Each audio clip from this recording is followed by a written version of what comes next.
आपको बता दें कि स्पेन जिसने पूरे यूरोप की टेंशन बढ़ा दी है। दरअसल स्पेन में 60,000 अवैध प्रवासियों की घुसपैठ ने पूरे यूरोप में हलचल मचा दी है। स्पेन में जबरन घुसने की कोशिश के दौरान 34 अफ्रीकी प्रवासियों की भी मौत हो गई है। गुरुवार को हजारों प्रवासी एक साथ स्पेनिश शहर सियूटा में घुसने की कोशिश कर रहे थे।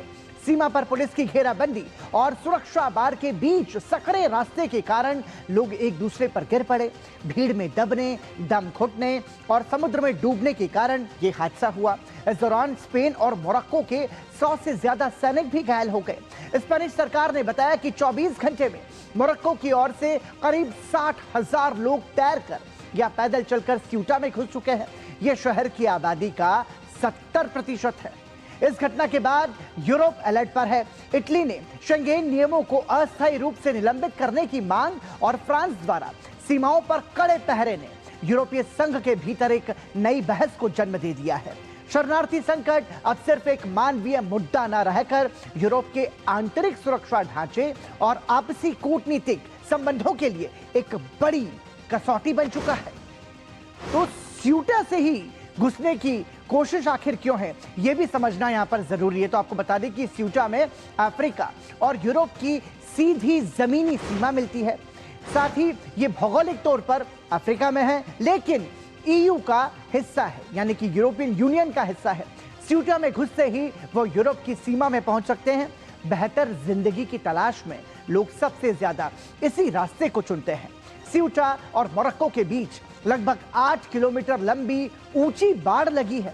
जमीनी रास्ते से सियूटा में घुसना मुश्किल है, इसलिए समुद्र का रास्ता लोग चुन रहे हैं। और समुद्री तट की निगरानी करना पूरी तरीके से संभव नहीं है, क्योंकि समुद्र की जो सीमा है वो बहुत ज्यादा बड़ी है। इसलिए स्वाभाविक तौर पर थोड़ा मुश्किल है कि पूरी सीमा की यहां पर निगरानी की जाए। इस बीच अदालत के फैसले ने भी मुश्किलें बढ़ा दी हैं। आपको बता दें कि कोर्ट के फैसले के बाद समुद्र के रास्ते घुसने लगे प्रवासी, क्योंकि नवंबर 2024 में एक प्रवासी मोरक्को से तैरकर सियूटा पहुंचा। स्पेन की सिक्योरिटी फोर्स ने उसे समुद्र में ही पकड़ लिया और बिना किसी कानूनी प्रक्रिया के सीधे मोरक्को के अधिकारियों को सौंप दिया। मोरक्को पहुंचने के बाद प्रवासी ने अपने वकीलों के जरिए स्पेन की अदालत में इसे चुनौती दी। उसका कहना था कि उसके मामले की कानूनी जांच नहीं की गई, उसे शरण मांगने का मौका नहीं दिया गया और बिना सुनवाई के उसे वापस भेज दिया गया। स्पेन की सुप्रीम कोर्ट ने इस मामले में 8 जुलाई 2026 को अपना फैसला सुनाया।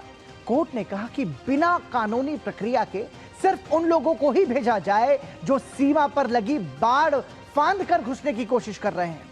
कोर्ट के मुताबिक अगर कोई समुद्र के रास्ते स्पेन की सीमा में घुस जाए तो बिना सुनवाई के तुरंत वापस उसे नहीं भेजा जा सकता। दरअसल स्पेन के इमिग्रेशन लॉ में लिखा हुआ है कि सिर्फ उन्हीं लोगों को वापस भेजा जा सकता है जो बॉर्डर पर लगी सुरक्षा रुकावटों को पार करने की कोशिश करते हैं। यानी कि समुद्र के रास्ते से आने वाले प्रवासी इस श्रेणी में नहीं आते। और इस फैसले के बाद समुद्र के रास्ते सियूटा पहुंचने वाले प्रवासियों की संख्या अचानक बढ़ गई और भारी संख्या में लोग समुद्र के रास्ते से सियूटा में प्रवेश करने लगे। साथ ही स्पेन के प्रधानमंत्री ने इस घुसपैठ को स्पेन की क्षेत्रीय अखंडता का उल्लंघन बताया है। Lo que ha sucedido en el día de ayer como un ataque, una violación de la integridad territorial de España. Ceuta es una ciudad española y lo sucedido en el día de ayer merece todo nuestro reproche, toda nuestra condena en el nivel más enérgico posible.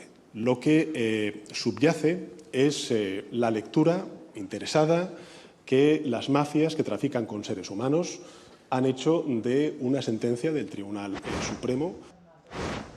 यूरोपीय महाद्वीप और उत्तरी Africa के मुहाने पर एक ऐसा सुरक्षा संकट खड़ा हो गया है जिसने स्पेन से लेकर पूरे यूरोपीय संघ में हड़कंप मचा दिया है। हालात इतने बेकाबू हो गए हैं कि स्पेन सरकार को बॉर्डर पर सेना और विशेष गोताखोर टीम्स को उतारना पड़ा है। इस पूरे घटनाक्रम के पीछे स्पेन और मोरक्को का 350 साल पुराना विवाद गहराता दिख रहा है। जैसे ही कोई प्रवासी सियूटा में प्रवेश करता है उस पर यूरोपीय कानून लागू हो जाता है। एक बार सियूटा के राहत शिविरों से स्पेनिश मुख्य भूमि पहुंचने के बाद वो फ्रांस, जर्मनी, इटली जैसे अन्य शेंगेन देशों में बिना पासपोर्ट जांच के जा सकते हैं। इसलिए लोग इस रास्ते से घुसने की कोशिश कर रहे हैं। स्पेन ने सीमा पर सशस्त्र बलों की अतिरिक्त टुकड़ियां तैनात कर दी हैं। समुद्र के रास्ते आने वाले लोगों को बचाने और रोकने के लिए गोताखोरों की विशेष टीम्स, नौसैनिक जहाज और हवाई निगरानी बढ़ा दी गई है। यूरोपीय संघ ने भी स्पेन को इस सीमा संकट से निपटने के लिए आपातकालीन मदद की पेशकश की है।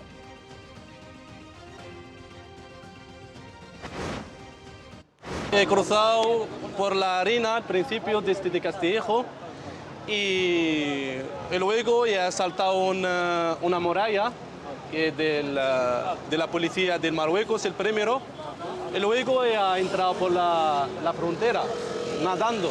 Bueno, he nadado de 200 metros hacia... Sinceramente, yo ni siquiera sé por qué he venido. Y ahora ya me vuelvo. Así de claro. Y ya, ¿qué pasa? Lo que Dios quiera. ¿Pasas la noche fuera, comida, cenado? No, ni he cenado ni he comido. Ah, no, ayer desde el almuerzo no he comido, aunque traje dinero conmigo, es solamente para taxis y tal. Y ya está. Eso es lo que te puedo comentar. Aún no he dormido. तो इस घटना के बाद जो पूरा Europe है वो alert पर है। आपको बता दें कि इटली ने शेंघेन मुक्त आवागमन समझौता निलंबित कर दिया है। इटली ने बाहरी सीमाओं की सुरक्षा को लेकर भी चिंता जताई है। अलर्ट पर है पूरा यूरोप। इटली ने शेंघेन मुक्त आवागमन समझौता जो है वो निलंबित किया है। साथ ही साथ एक तरीके से इटली ने बाहरी सीमाओं की सुरक्षा को लेकर की भी चिंता जताई है, क्योंकि बाहरी संख्या में जो है वो शरणार्थी संकट से जूझ रहे हैं। स्पेन की शेंघेन सदस्यता को निलंबित करने तक की मांग यहां पर उठाई गई है। साथ ही फ्रांस ने स्पेन से लगती अपनी सीमाओं पर जो जांच है वो और ज्यादा सख्त कर दी है और इसके साथ ही पुलिस अधिकारियों और सीमा सुरक्षा बलों की तैनाती वहां पर 5 गुना तक बढ़ा दी गई है, क्योंकि यह संकट बहुत ज्यादा बड़ा होता हुआ जा रहा है, घराता जा रहा है। स्वीडन ने आग्रह किया कि तुरंत कार्रवाई की जाए बगैर किसी देरी के, नहीं तो संकट ये और ज्यादा गंभीर होगा। ईयू ने स्पेनिश अधिकारियों की मदद के लिए अतिरिक्त बल वहां पर तैनात कर दिए हैं और इसके साथ ही स्पेनिश तटीय इलाकों और हवाई अड्डों पर भी निगरानी बढ़ा दी गई है, क्योंकि समुद्र के रास्ते से भारी संख्या में लोग आ रहे हैं। स्पेन सरकार ने सीमा की सुरक्षा के लिए सशस्त्र बलों को भी भेजा है और इसके साथ ही प्रवासियों को तेजी से वापस भेजने की प्रक्रिया यहां पर शुरू की गई है, क्योंकि 60,000 की संख्या यहां पर बताई गई है, जो कि ये स्यूटा जो कि स्पेन का शहर है उसकी आबादी का तकरीबन 70% है। तो मतलब आप समझिए कि कितनी ज्यादा गंभीर समस्या यहां पर खड़ी होती हुई नजर आ रही है और स्पेन की सरकार अब इन प्रवासियों को निकालने की तैयारी कर रही है। Que efectivamente tenemos que ver cómo gestionamos no solamente desde el punto de vista, vamos a decirlo, más aparente, situando boyas para que se vea desde el punto de vista administrativo que existe una barrera de contención y, por tanto, se puede producir y desarrollar esa... यहाँ पर आपको ये समझना होगा कि जो भौगोलिक दृष्टिकोण है वो किस तरीके से इस स्थिति को बयां कर रहा है। तस्वीरों में हम आपको दिखाने की कोशिश करेंगे। यहाँ पर स्यूटा की अनूठी संवेदनशील भौगोलिक स्थिति है। ये मैप के जरिए हम आपको समझाने का प्रयास कर रहे हैं। स्यूटा राजनीतिक रूप से भले ही स्पेन यानी यूरोप का हिस्सा हो, लेकिन नक्शे पर ये उत्तरी अफ्रीका के मोरक्को से सटा हुआ है और यही वजह है कि ये इलाका अफ्रीका से यूरोप में दाखिल होने का सबसे बड़ा प्रवेश द्वार बन चुका है।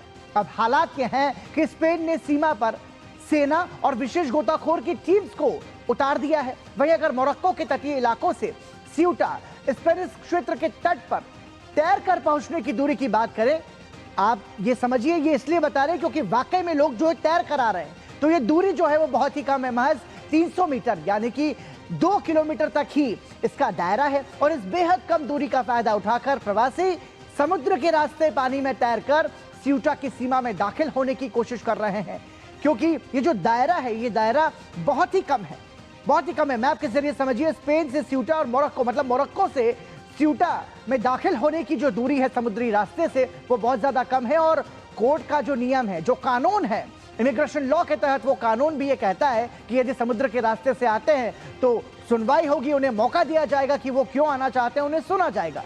लिहाजा समुद्र के रास्ते से आने वालों की संख्या जो है वो लगातार बढ़ रही है। अमेरिकी राष्ट्रपति ने स्पेन के हालात पर तंज कसते हुए कहा कि अगर रिपब्लिकन नहीं चुने गए होते तो हमारे साथ भी यही होता। yesterday, and I watched the catastrophe that took place. It looks like an invasion of a country by hundreds of thousands of people. And that same thing's going to happen to us if the Republicans don't get elected, except worse. Much bigger, much easier to get into, despite the fact that we have built thousands of miles of wall, which I said we were going to do. But we didn't have that, forget it. But we have the safest border in the world. If we're not in office, our country will be invaded at levels that made Spain look small time.